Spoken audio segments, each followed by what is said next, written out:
Aujourd'hui, je vous propose de voir ensemble ce qu'il faut connaître à propos de l'entropie. Alors l'entropie, c'est un mot qui peut impressionner, mais qui en fait cache une idée qui est assez simple. C'est la tendance naturelle à devenir plus désordonnée. Alors où, me direz-vous? Eh bien par exemple dans la nature. Tout fonctionne comme ça. Tout tend vers le désordre. Un glaçon par exemple. Il fond dans un verre d'eau.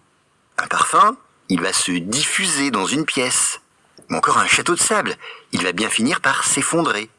Donc dans tous ces cas, dans la nature, on passe d'un état organisé à un état beaucoup plus dispersé, plus chaotique.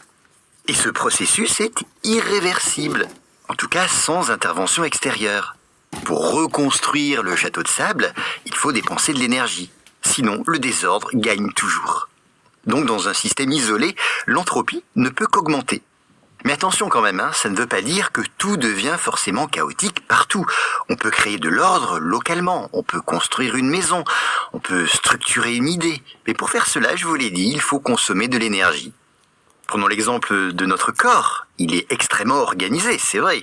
Mais pour maintenir cet ordre, il faut que nous consommions de l'énergie en permanence.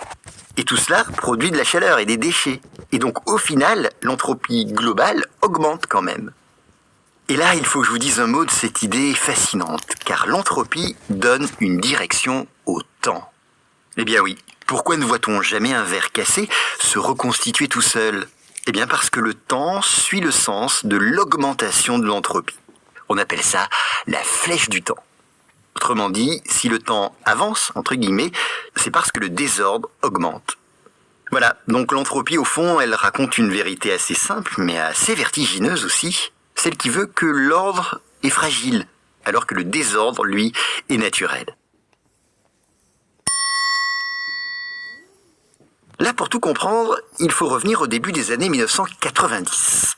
Un physicien australien du nom de Dennis Evans mène une expérience qui va faire vaciller cette idée vieille plus d'un siècle. Cette idée, je vous la rappelle, depuis toujours, on enseigne que l'entropie, ce fameux désordre de l'univers, ne peut qu'augmenter. C'est la deuxième loi de la thermodynamique. C'est un principe aussi solide qu'une loi gravée dans le marbre. Ainsi, les choses vont du plus ordonné vers le plus désordonné. Toujours. Mais Evans se pose une question. Et si à toute petite échelle, ce n'était pas toujours vrai?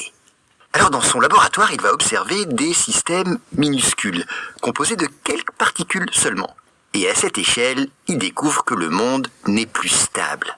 Il est agité, imprévisible, soumis à des fluctuations permanentes.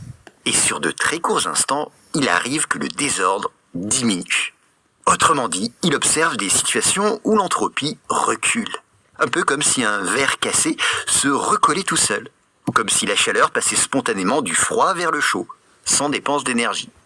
Alors attention, c'est un instant seulement, puis tout revient à la normale. Mais cet instant suffit à poser un problème immense. Ouais, car cela signifie que la deuxième loi n'est pas une règle absolue, que c'est une loi finalement statistique. À grande échelle, elle est presque infaillible, mais à petite échelle, et sur de très courtes durées, des violations peuvent apparaître. C'est ce qu'on appelle aujourd'hui le théorème des fluctuations.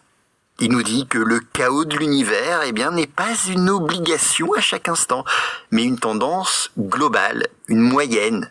Car en réalité, à chaque seconde, et à une échelle microscopique, l'univers hésite, on pourrait dire. Il oscille entre ordre et désordre. Simplement, le désordre gagne presque toujours. Alors qu'est-ce que ça change, me direz-vous? Profondément notre manière de voir le monde. Car je vous l'ai dit hier, il y a un rapport entre l'entropie et la flèche du temps. Donc ça signifie que le temps lui-même n'est peut-être pas une propriété fondamentale de l'univers.